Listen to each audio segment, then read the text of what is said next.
Monsoon का मौसम था। गहरी बदलियां आसमान में छप गई थी। एक पुरानी जीप का शीशा पर घिसते हुए बढ़ रही थी। जीप में 4 दोस्त बैठे थे। अर्जुन, एक साहसिक वृत्तचित्र फिल्म निर्माता, मीरा उसकी कॉलेज फ्रेंड, थोड़ी जिद्दी और हमेशा कैमरा लेकर चलती, राघव थोड़ा डरपोक लेकिन वफादार दोस्त, कबीर हल्का फुल्का और मजाकिया बंदा, हमेशा मजाक करता रहता था। अर्जुन डॉक्यूमेंट्री बनाना चाहता था, फॉरगॉटन विलेजेज ऑफ इंडिया पे। इसलिए वो लोग एक पुराने नक्शे का पता लगाते हुए बिजली गांव की तरफ निकल पड़े। ड्राइवर ने रास्ते में चेतावनी दी, सब ये गांव अब खाली है। लोग कहते हैं यहाँ आज भी पिछले वक्त की आवाजें घूमते हैं। आप लोग शहर वाले समझ नहीं पाएंगे।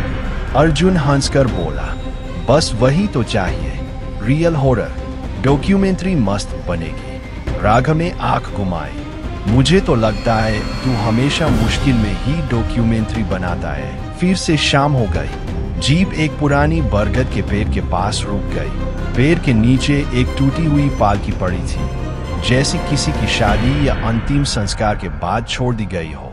सामने से बिजली गांव नजर आया, पुराने मिट्टी के घर जिसकी छत टूट चुकी थी। कुछ घरों के दरवाजे हवा से खुद ब खुद मखाड़ रहे और बीच में एक बड़ा सा मंदिर जो आधा गिरा हुआ था।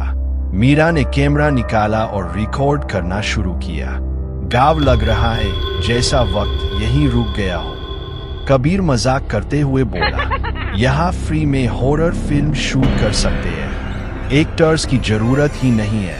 पर तभी एक तेज हवा चलती है, मंदिर की घंटी खुद ब खुद बज उठती है, सब खामोश हो जाते हैं। राघव ने धीरे से कहा, ये नॉर्मल नहीं था। वो लोग एक घर चुनकर वहां रुकने लगते हैं। घर मिट्टी का बना है, लेकिन अंदर पुराने बर्तन, एक झूला और कुछ सोए हुए कपड़े अभी तक पड़े हैं, जैसे लोग बस अभी भी निकल सकते हैं। रात को अलाव जलाकर सब बैठ जाते हैं। कबीर फिर से चुटकुले मारने लगता है, पर तभी महंगे महंगे जूतों की खाड़ खाड़ घर के अंदर से सुनाई देती है। सब चुप हो जाते हैं। अर्जुन मशाल लेकर अंदर जाता है। अंदर अंधेरा है, बस एक छोटी सी गुड़िया, लड़की की गुड़िया जमीन पर पड़ी है। अर्जुन जैसा ही टॉर्च हमारे ऊपर डालता है, गुड़िया के चेहरे पर एक छोटा सा खून का दाग नजर आता है। अर्जुन पलटता है और उस पर अंदर से एक आवाज आती है, मत जाओ, रात अभी लंबी है। वो आवाज एक औरत की थी, लेकिन घर में कोई नहीं था। अर्जुन भागकर बाहर आ जाता है। सब घबरा जाते हैं। सुबह होती है। अर्जुन फैसला करता है कि डॉक्यूमेंट्री के लिए उन्हें मंदिर एक्सप्लोर करना चाहिए। मंदिर के अंदर घुसते ही एक अजीब चीज दिखती है। दीवारों पर लिखा हुआ है, बिजलिया के लोग कभी गांव से बाहर न निकलो, और नीचे एक बड़ा सा काला तिलक बना है। मीरा रिकॉर्ड करते हुए कहती है, ये किसी रस्म का हिस्सा लगता है। तभी कबीर ने एक पुरान पुस्तक उठाई। उसने लिखा था, इस गांव के लोगों ने एक डील की थी एक श्रापित देवी से, ताकि फसल हमेशा अच्छी हो, लेकिन बदले में हर साल एक बच्चा उसका नाम लेना पड़ता था। जब एक साल लोगों ने बच्चा देने से इनकार किया, तब से गांव श्रापित हो गया। राघव का चेहरा सफेद पड़ गया।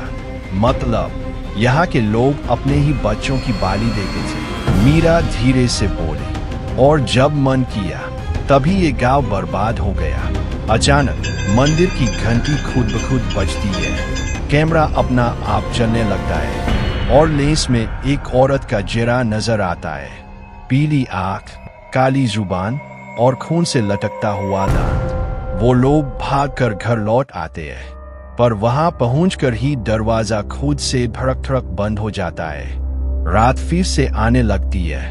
अंदर से आवाजें आती है, बच्चों के हंसने की और कभी कभी किसी औरत के गाने की। कबीर घबरा कर चिल्लाता है, मुझे लग रहा है ये गांव जिंदा है। मीरा कहती है, नहीं, ये गांव जिंदा नहीं है, ये गांव फंसा हुआ है। सब एक दूसरे की तरफ देखते हैं और कैमरा बैन हो जाता है। रात अंधेरों में डूब गई थी। घर के बाहर हवा की गाल, बरगद के पत्तों की खार खार और कहीं दरवाजे से मंदिर की घंटी की धीमी गूंज सुनाई दे रही थी। अंदर चारों दोस्त एक दूसरे के करीब बैठे थे। मीरा का कैमरा फिर से चलने लगता है अपना आप बिना बटन दबाए। स्क्रीन पर एक धुंधली तस्वीर दिख रही थी। एक औरत लाल साड़ी में सर ढके हुए, हाथ में खून से भरा लोटा लेकर खड़ी थी। कबीर हिचकियों के साथ बोलता है, हाँ तुम लाइव हो या रिकॉर्डिंग? स्क्रीन ब्लिंक होती है। औरत सीधी कैमरे के सामने आ जाती है, जैसे बस 1 इंच दूर हो। कैमरा क्रैक करके बंद हो जाता है। सबकी सांसें तेज हो जाती है। राघव ने दरवाजा खोलने की कोशिश की, लेकिन वो अंदर से बंद था, जैसे किसी ने लोहे के ताले लगा दिए हो। तभी एक आवाज आती है, एक लो, बाकी 3। कल सुबह तक सब मेरे। आवाज औरत की थी, ठंडी लेकिन अंदर तक काट देने वाली। सब चिल्लाने लगते हैं। अर्जुन ने कबीर को पकड़ा, चुप रह, हमें शांत रहना होगा। लेकिन कबीर घबरा गया, भागकर पिछले कमरे में घुस गया। सब उसके पीछे दौड़े, पर जैसे ही अंदर गए कमरा खाली था। बस एक गुड़िया कुर्सी पर बैठी थी और उसकी आंखों से खून बह रहा था। मीरा का गाल निकल गया। सुबह तक काफी मुश्किल से निकलना था। अर्जुन ने सबको संभाला, जो भी है हम सुबह तक इस घर में रहेंगे, फिर निकल जाएंगे। राघव डर से थरथरा रहा था। तभी उसने दीवार की तरफ देखा और देखा कि दीवार पर खून से लिखा हुआ है, पहला ले लिया, अगला कौन? सब सुन्न हो गए। मीरा ने हल्का सा रोकर कहा, कबीर अब कभी नहीं आएगा। सुबह होने पर दरवाजे से खुल गया। 3 भागकर मंदिर की तरफ गए, क्योंकि वहीं पे उन्हें लगता था कि श्राप की जद है। मंदिर के अंदर एक पुरानी चांदी की मूर्ति थी, देवी का रूप, लेकिन उसका चेहरा तोड़ दिया गया था। मूर्ति के नीचे एक बड़ा काला कुंड था, जिसमें सुखाए हुए खून के दाग थे। मीरा कैमरा चलाते हुए रिकॉर्ड करती है। यहाँ बच्चों की बाली होती थी, इसलिए कुंड इतना काला है। अर्जुन पुस्तक के और पन्ने पढ़ता है। आखिरी बार बाली रोकने की कोशिश की गई थी, लेकिन देवी ने कसम खाई थी कि हर आने वाले मेहमान से वो अपना हिस्सा ले गई। राघव ने घबराया कर कहा, मतलब हम अगले हैं। तभी मंदिर के अंदर से बच्चों की चीख गूंज थी और मूर्ति के टूटे हुए चेहरे से खून टपकना शुरू हो गया। अर्जुन ने जोर से कहा, हमें इस श्राप का तोड़ना होगा, नहीं तो हम तीनों भी खत्म हो जाएंगे। मीरा ने कहा, और तोड़ कहाँ मिलेगा? किताब के आखिरी पन्ने पर लिखा था, जिस दिन पिछले बाली का खून गांव से मिटा दिया जाएगा, उस दिन श्राप खत्म होगा। तब तक हर मेहमान देवी के लिए बाली है। सब एक दूसरे की तरफ देखे। कबीर अब उनके बीच नहीं था। उसका मतलब उसका खून कहीं यहाँ था। राघव ने डर से कहा, नहीं, मैं नहीं कर सकता, मुझे जाना है अभी के अभी। वो भागकर मंदिर से निकल गया। अर्जुन और मीरा उसके पीछे दौड़े, लेकिन रास्ते में उन्हें देखा। राघव एक पेड़ के नीचे लटका हुआ था। उसका गला काटा हुआ था और उसने नीचे लिखा था, 2 हो गए, अब 2 और। मीरा ने जमीन पे गिरकर दिखाया। अब सिर्फ अर्जुन और मीरा बचे और गांव और भी खौफनाक लगने लगा। घरों के अंदर से आवाजें, मंदिर की घंटी और बरगद के नीचे एक लाश का हिलना। अर्जुन ने ठंडे श्वास ली।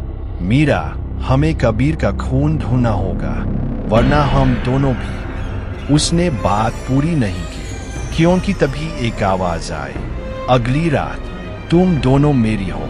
और सारा गांव अंधेरे में डूब गया। रात अभी पूरी तरह खत्म नहीं हुई थी। आसमान में बिजली चमक रही थी, लेकिन बारिश एक बूंद भी नहीं गिर रही थी। अर्जुन और मीरा मंदिर के सामने खड़े थे। दोनों की आंखों में डर, गुस्से और थकन का मिलाजुला रंग था। मीरा का कैमरा फिर अपना आप चलने लगा। लेंस में उन्हें सिर्फ अपना चेहरा नहीं, बल्कि उनके पीछे खड़े 2 और लोग भी नजर आए, कबीर और राघव, उनके दोस्त, लेकिन अब जिंदा लाशों की तरह। कबीर की गर्दन टेढ़ी थी, जहां से वो हुआ था, और राघव की आंखों में बस अंधेरा।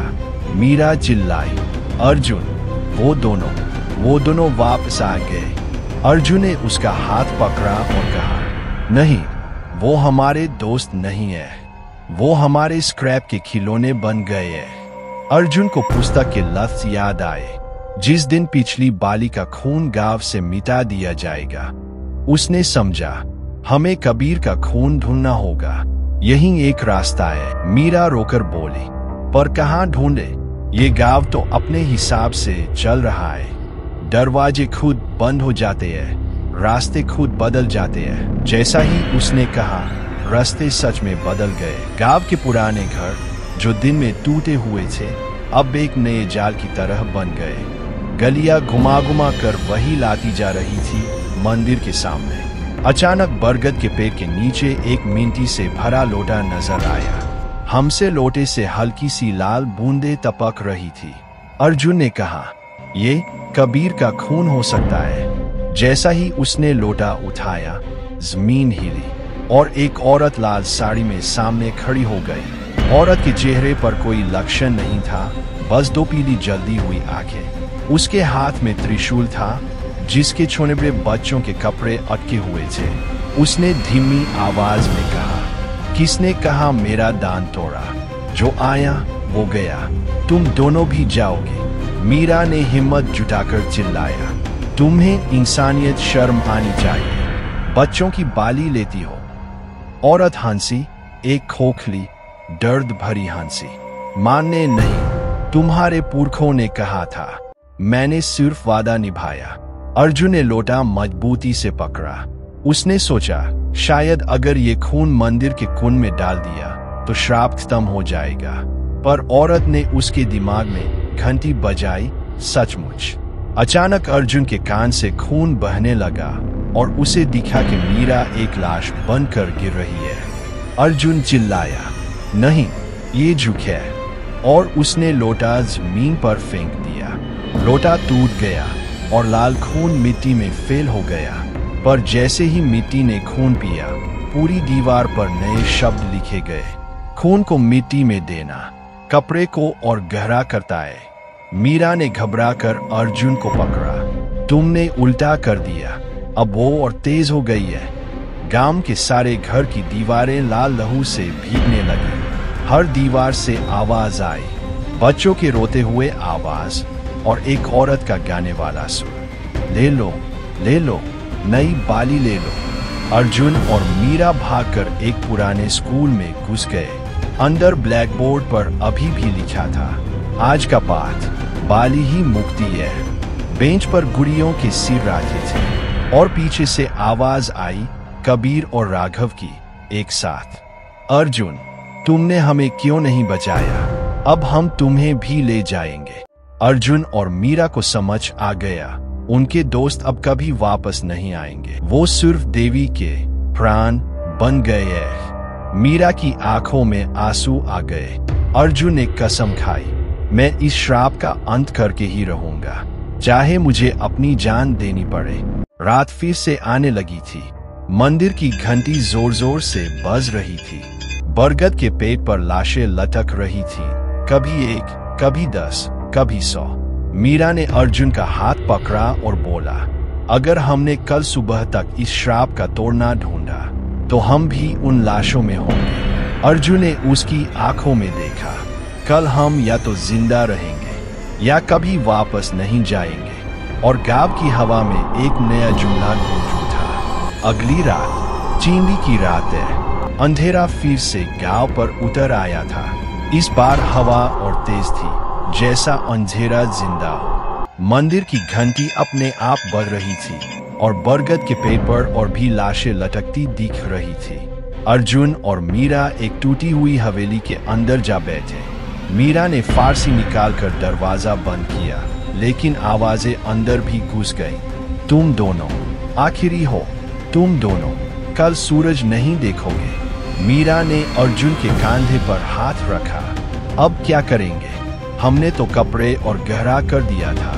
अर्जुन ने पुस्तक के आखिरी पन्ने को ध्यान से पढ़ा। उसमें एक और लाइन छुपी थी जो उसने पहले नहीं देखी थी। आखिरी बाली तब परफेक्ट होगी जब एक अपना आप खुद देगा। जब खुशी से एक आत्मा बाली बनेगी तब श्राप का सिलसिला रुक जाएगा। अर्जुन ने आंख बंद करके कहा, समझ गई ना, मुझे अपनी जान देनी होगी। मीरा ने तुरंत उसका हाथ जोर कर पकड़ लिया। नहीं, मैं तुम्हें अकेला मरने नहीं दूंगी। अगर मरना है तो हम दोनों साथ मरेंगे। तभी हवेली का दरवाजा अपना आप खुल गया। औरत, श्रापित देवी का रूप सामने खड़ी थी, लाल साड़ी, पीली आंखें, हाथ में त्रिशूल। उसने कहा, तुम दोनों मेरा दान बन जाओ, तुम्हारी बाली से मेरा श्राप और गहरा होगा। अर्जुन ने हिम्मत जुटाई, नहीं, हम खुशी से अपना आप देंगे, लेकिन तुम्हारी चाहत पर नहीं। मीरा उसके साथ मंदिर के बीच आई। वहां काला कुंड था, सुखाए हुए खून का दरिया। दोनों ने एक दूसरे की तरफ देखा और एक साथ बोले, आज हम बाली देंगे, लेकिन अपनी मर्जी से। अर्जुन ने जुरा उठाया और अपना हाथ काट कर कुंड में टपका दिया। मीरा ने भी वही किया। देवी चीत ने फिर से, नहीं, ये मेरी बाली नहीं, ये तुम्हारी मर्जी है। और एक तेज बिजली कुंड पर गिरती है। पूरी जमीन हिली। जब खून कुंड में गिरा, गांव की दीवार पर नए शब्द उभर आए। श्राप खत्म, बाली उत्तम, गांव आजाद। सब हथियार जो बरगद पर लटकी थी, हवा में खुद ही मिट्टी बनकर गिर गई। कबीर और राघव के चेहरे पल भर को इंसान बने। उन्हें हल्का सा मुस्कान दिया, जैसे कहते हो धन्यवाद, और फिर हवा में घुल गए। देवी का रूप भी धूल बनकर विलीन हो गया। मंदिर की घंटी रुक गई और पहली बार गांव में सन्नाटा सच में सन्नाटा था, बिना चीख, बिना आवाज के। सुबह फिर से अर्जुन और मीरा दोनों थके हुए कुंड के पास बैठे थे। उनकी आंखों में आंसू थे, पर दिल में सुकून भी। अर्जुन धीरे से बोला, हमने कर दिखाया, गांव आजाद हो गया। मीरा ने मुस्कुराकर उसका हाथ पकड़ा, अब हम घर जाएंगे। दोनों चल पड़े गांव के बाहर की तरफ। सूरज उग रहा था, एक नई रोशनी के साथ। जब दोनों गांव के कोने पर पहुंचे, वहां एक टूटा हुआ पत्थर का बोर्ड पड़ा था। हमें बराबर लिखा था, बिजलिया गांव, जो भी अंदर आए कभी बाहर न निकले। मीरा ने बोर्ड को देखा और डर से पीछे हली। अर्जुन बस चुप खड़ा रहा। उसके होठों पर एक अजीब सी मुस्कान थी। मीरा ने हैरान होकर पूछा, अर्जुन, क्या हुआ? हम बच गए ना?